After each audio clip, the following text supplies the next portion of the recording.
What's going on, guys? Welcome back to another video and welcome to your stimulus check update, stimulus package, and infrastructure update and daily news report for Friday, June 18th.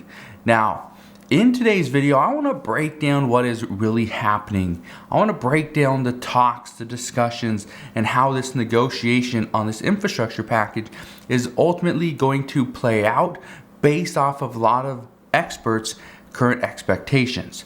Now, I'm just a guy on YouTube. I am not an expert. I read a bunch of articles, watch a bunch of interviews, listen to a lot of people, to lawmakers, read different tweets, and I put this all together in a simple and easy format so that you guys can follow along. Now, here's what we know. As of right now, President Biden is having a very difficult time getting an infrastructure package done, mainly because he does not have the support of all 50 Senate Democrats. That's the big issue.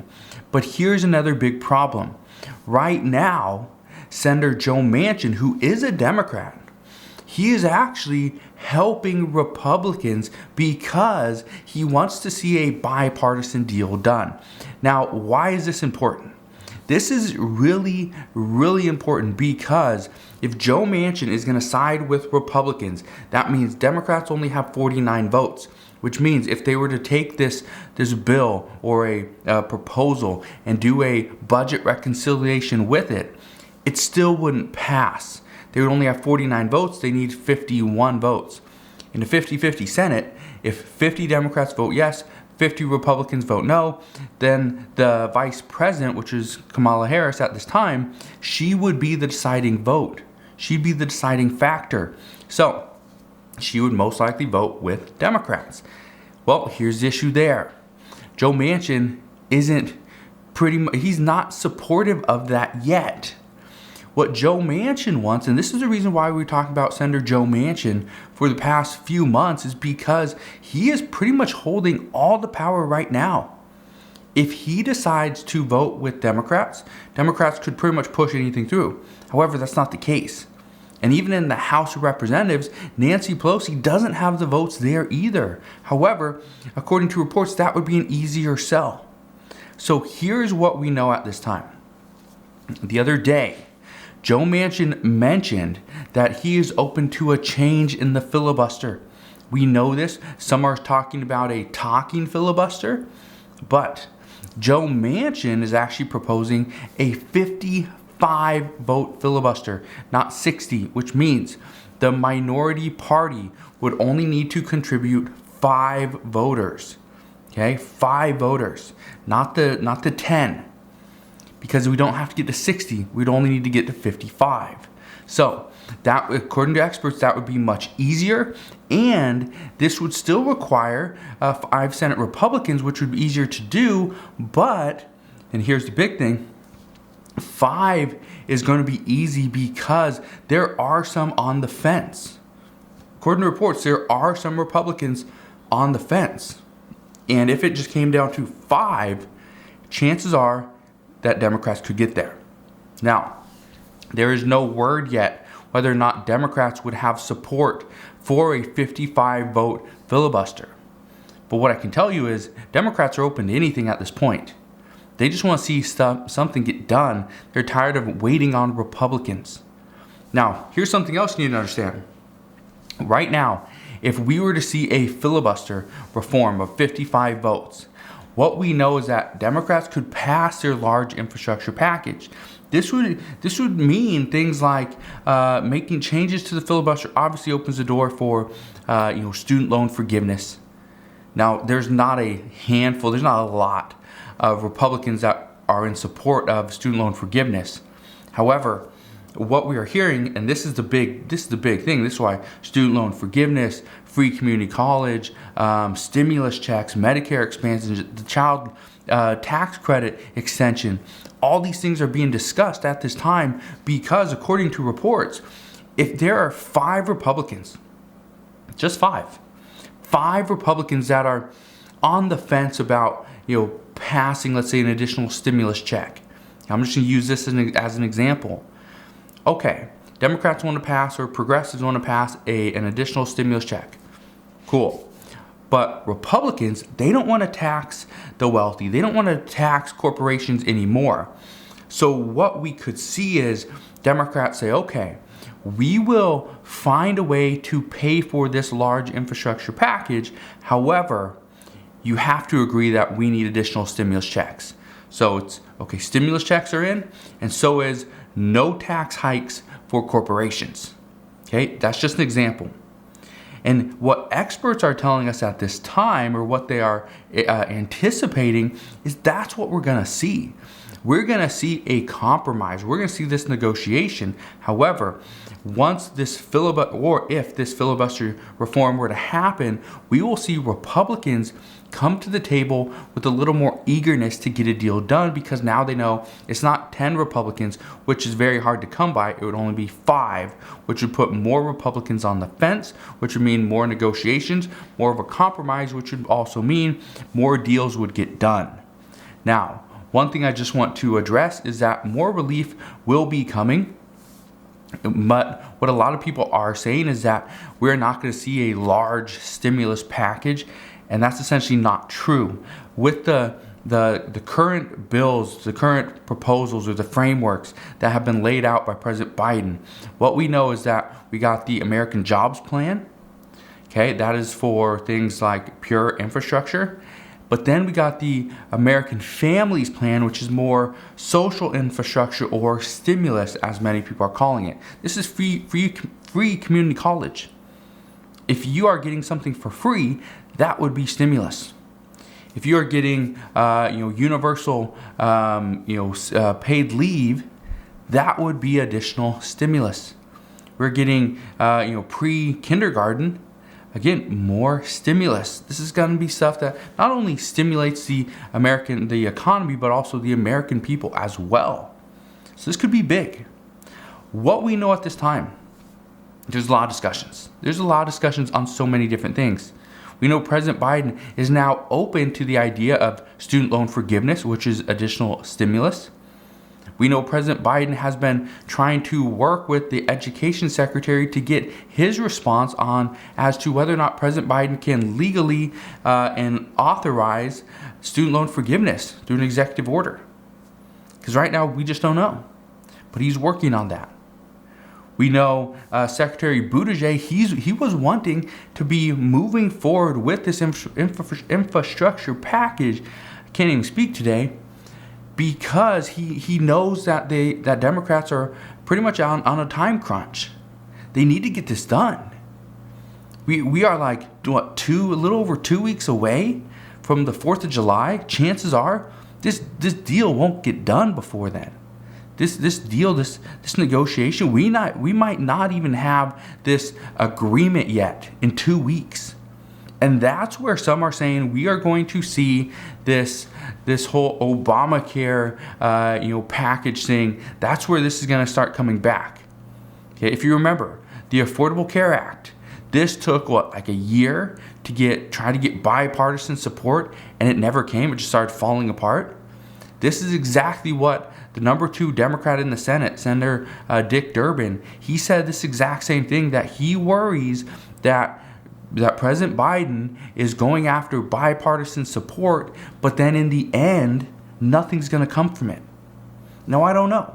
I honestly don't know. But according to reports this morning, some experts do say that we will see a bipartisan deal done. That is actually more likely than seeing a budget reconciliation done at this time.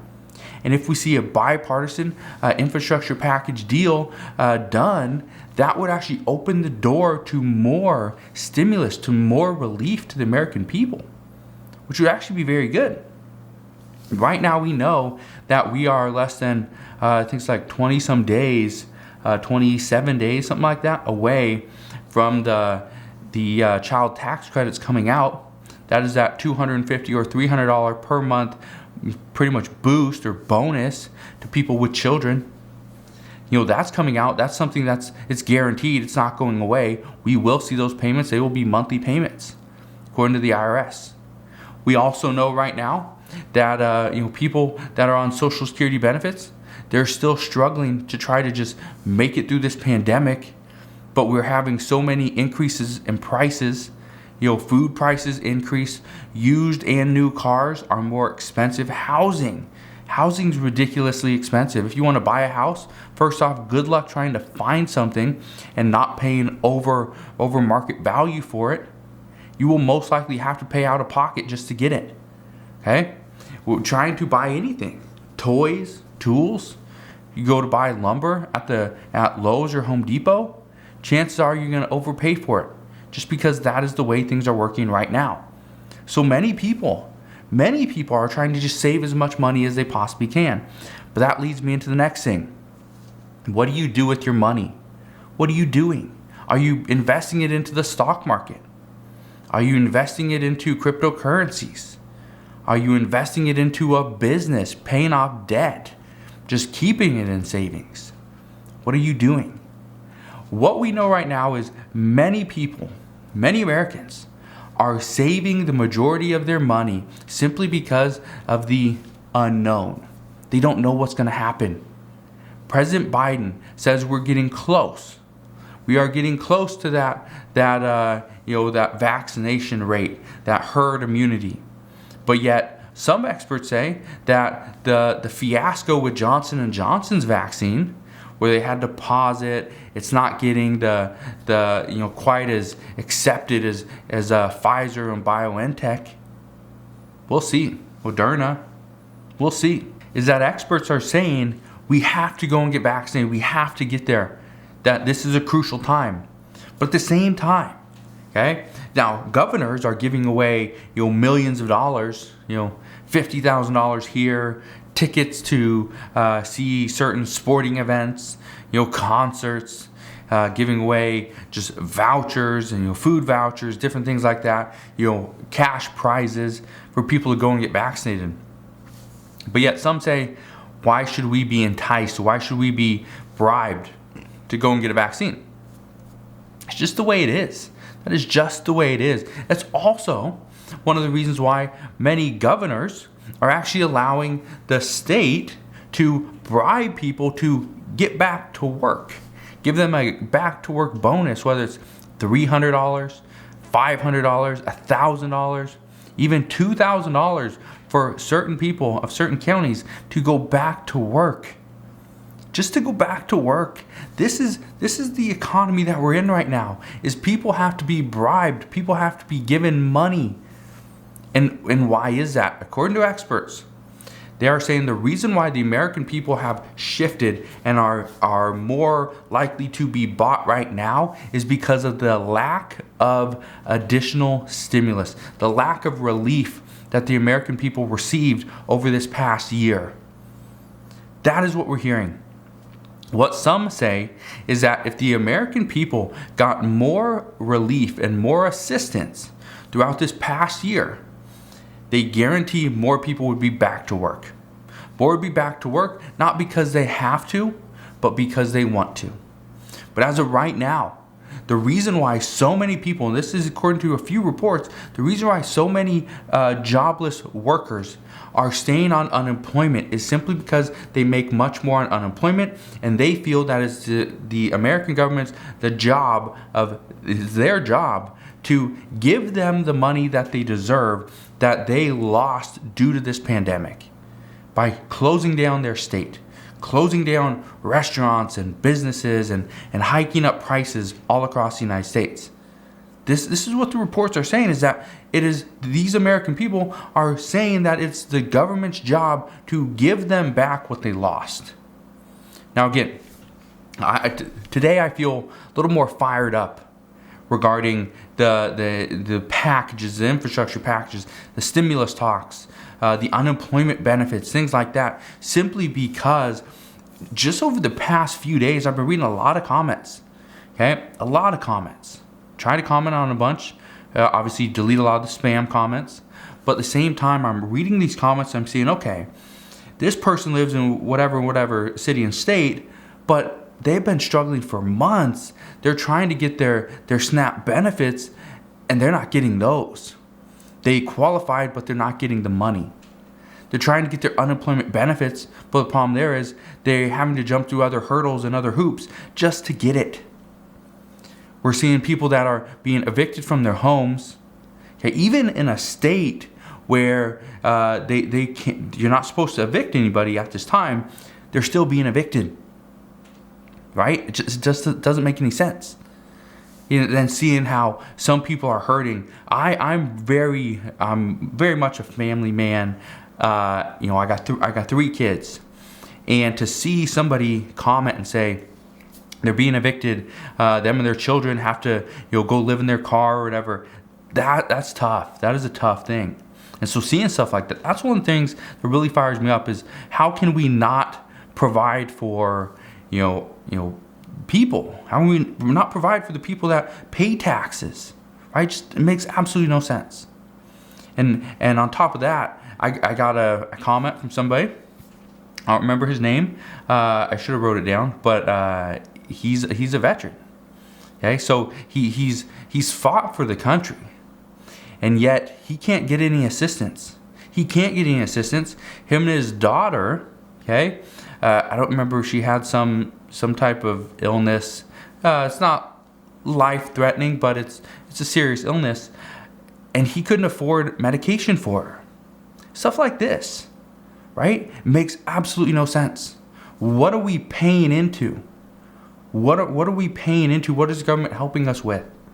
And why can't we, pay to help, veterans? Why can't we pay to help those, that have been, in this country, paying into taxes, paying into the system through Social Security and other things?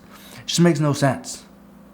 So first off, sorry, I know this video is more of a rant than true updates, but what we are hearing right now is that a lot of the infrastructure talks, a lot of the stimulus talks is all going to break down to, will we see Joe Manchin side with Democrats, or is he going to side with Republicans? And will we see a filibuster reform? Will it drop from 60 votes down to 55, which was just proposed and just mentioned the other day? Or are we going to see it go into a talking filibuster where instead of putting the responsibility and all the effort on the majority, the minority would have to come out and actually put in more effort? So we'll see. We'll see what's going to happen, but what I can tell you right now is that things are going to change. Democrats and the Biden administration are going to push forward with something. We know Senator Chuck Schumer is already pushing forward, talking with Senator Bernie Sanders and trying to get a framework together for a $6 trillion infrastructure package, pretty much a huge infrastructure package. But at the same time, some worry that it's going to be too big, it's going to hurt the economy, and it's not going to get us anywhere. So we'll see what happens, but as I know more, I promise I'll come back, share any new information, any new updates with you guys. Just want to thank you guys for watching. Again, sorry it was more of a rant than an update, but that's currently where we're at. That's currently where things are moving towards. So again, just want to thank you guys for watching. Hopefully you guys have a wonderful rest of your Friday. Consider subscribing so I can continue to keep you updated on everything that's going on, and I'll see you guys on the next one.